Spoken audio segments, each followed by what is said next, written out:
સાબુદાણાની ફરફર. આમ જો આ મમ્મીએ શું પેક કર્યું છે.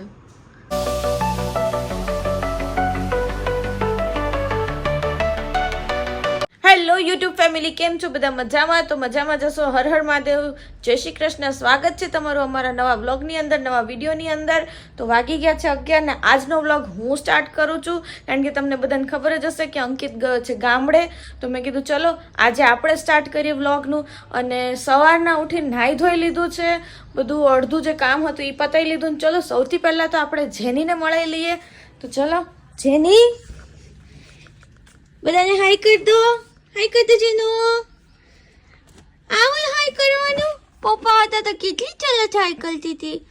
અલે વાહ, ગુડ મોર્નિંગ જેનો.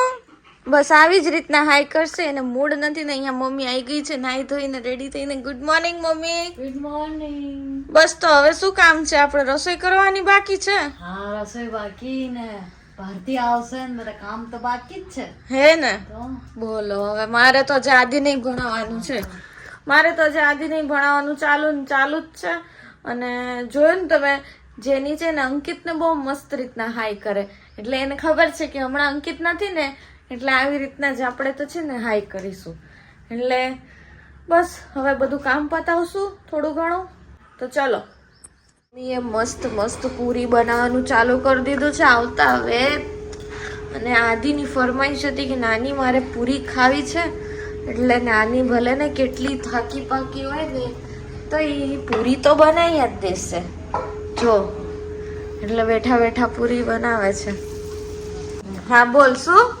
આદિ અને જેની માટે તો મારી જાન હાજર છે. ગમે તેટલી બીમાર હોઉં ઊભી થઈ જઈશ. વાહ બોલો. અને આપણા માટે હવે તમે મોટા થઈ ગયા. આપણે તો આપણે જાતે જ કરવું પડે. આવું છે, શું કરવું. હા હવે આ ટેસ્ટ કરો કેવી છે. ફૂલી ફૂલી જો પૂરીઓ. વાહ. એના ઉપરથી એક ગીત પણ છે. હા આદિ ખાય ને એટલે એને મારે ગાવાનું. આદિ ફૂલ્યો પૂજા ફૂલી ફૂલી ફૂલી જાય રે. વાહ. આવો આવી પૂરી ફૂલી ફૂલી પછી આપણે ફૂલી જઈએ. અને આપણે હવે બહુ નથી ફૂલાવો એટલે. તો વાગવામાં થઈ ગઈ સાંજના 6:30 અને તમે લોકો વિચારતા છો કે આજના વ્લોગમાં અંકિત આવ્યો જ નહીં. તો હું ગામડે છું, તો સવારથી કામમાં હતો ને હમણાં ફ્રી થયો તો હમણાં મેં વ્લોગ ચાલુ કર્યો છે. હું ને બા બે બેઠા છીએ હિંચકે. હે ને બા? હા બેઠા ને હિંચકે બેઠા ને. હા બેઠા છીએ હો. ચા પી લીધો કે? હા એટલે ચા તો પીવો જ પડે કે બા? ચા ન પીવું તો માથું દુખે મારું. એમ? હવે ગરડા માણસને ચા ચા જોઈએ જ. કેટલી વાર? સવારે એક વાર પી, બપોરે પછી કોઈક આવ્યું ગયું હોય તો 4-5 વાર પીવી પડે. પડે. મારે બાને એવું છે કે તમે ચા નું નામ લીધું રાત્રે બી 12 વાગે બી નામ લ્યો તો બી બાને ચા પીવા જોઈએ. હે ને બા? હા હો, સાચી વાત છે. તો પછી બાને ચા નો શોખ બહુ કે બા? અહીંયા મસ્ત મજાનું એક ચકલીનું બચ્ચું આવી ગયું છે. અરે અરે અરે ચીચી ચીચી, કેટલું મસ્ત છે. હજી નાનું છે. કલર કઈ જુદો છે પાછુનો. અરે તો સાંજ થઈ ગઈ હતી, રસોડામાં આવીને જોયું એટલે આજે પાછું હમણાં મમ્મી સાંજે હવે યાર અચ્છા સાબુદાણાની ફરફર બનાવીને લાવી હતી અને હવે તળે છે. અને આને જ કીધું હોય હે ને. આને બિચારાને તાવ જેવું આવે છે આજે ગાઈસ. તો હવે હું બીમાર તો પહેલા થઈ હતી, હવે મારો છોકરો બીમાર થઈ ગયો. જો રૂમાલ લઈ દે. હા લાવું છું.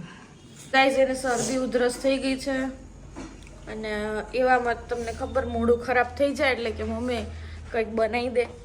તો નાનીએ બનાવી દીધી સાબુદાણાની ફરફર. ઓ ગાઈસ મમ્મીએ મસ્તીની બનાવી નાખી છે. અને આ ઘરે જ બનાવી હતી ને? ઘરે બની. ને એ બી બેસ્ટ માંથી બેસ્ટ. સાબુદાણા એકચ્યુઅલી ખીચડી બની ગઈ હતી શિવરાત્રીની, પણ પછી મને એમ થયું પલાળેલા પડ્યા હતા. આટલા બધા પલાળેલી એની ટિક્કી ખાઈને માંદા પડો એના કરતા આ સરસ આઈડિયા કર્યો. એટલે મેં આખી બાફી કાઢ્યા.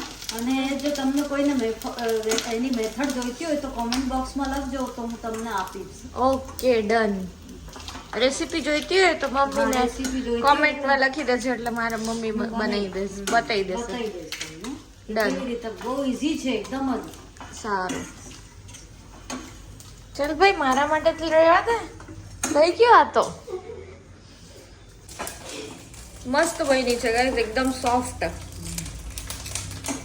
જો બસ જો હવે સાબુદાણાની ફરફર ખાધા પછી મમ્મી હવે અહીંયા આપણા ઘરના ચીકુ સુધારવા બેસી ગઈ છે. કારણ કે આદિત્યને ખાવાતા ચીકો કા પછી કોઈ મીઠી વસ્તુ ખાવી હતી એટલે જો મમ્મી મસ્તીના ચીકુ સુધારે છે. અમારા ખેતરના જો ચીકુ ખાવા આવી ગઈ છે. એટલે હા જો બધું જ ખાય જેની પણ અમારી જેમ. જે આપીએ ને એ મસ્ત ખાય પણ બધું એને જ વાળું આપવાનું. જે એને નડે ને એ વસ્તુ અમે ના આપીએ. હવે ચીકુ અપાય ફ્રૂટ્સમાં તો આપણે વોટરમેલન અપાય એ બધી વસ્તુ અમે આપીએ. આમ જો આ મમ્મીએ શું પેક કર્યું છે કોમેન્ટ કરીને કહેજો. આવી રીતે પેક કર્યું છે. તમે આગળ વ્લોગ જોશો તો ખબર પડશે કે આ શું છે. હવે ગાઈઝ આ ઓપન થાય છે તો જોઈ લો તમે. આ છે તરબૂચ.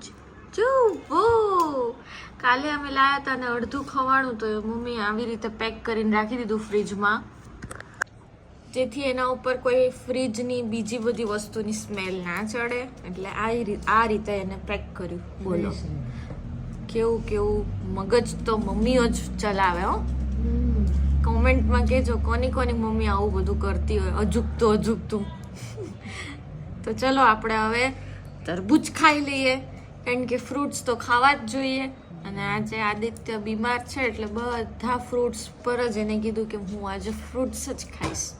તો ચલો ખાઓ ફ્રૂટ્સ. હવે તો વાગી ગયા છે 11 ને આ બ્લોગને આપણે અહીંયા જ એન્ડ કરશું કારણ કે હજી મારે થોડું એડિટિંગ કરવાનું બાકી છે. તો કેવો લાગ્યો જરૂરથી જણાવજો. લાઈક કરજો, શેર કરજો, સબસ્ક્રાઈબ કરજો. મળીએ એક નવા બ્લોગની સાથે. ત્યાં સુધી હર હર મહાદેવ, જય શ્રી કૃષ્ણ, ગુડ બાય.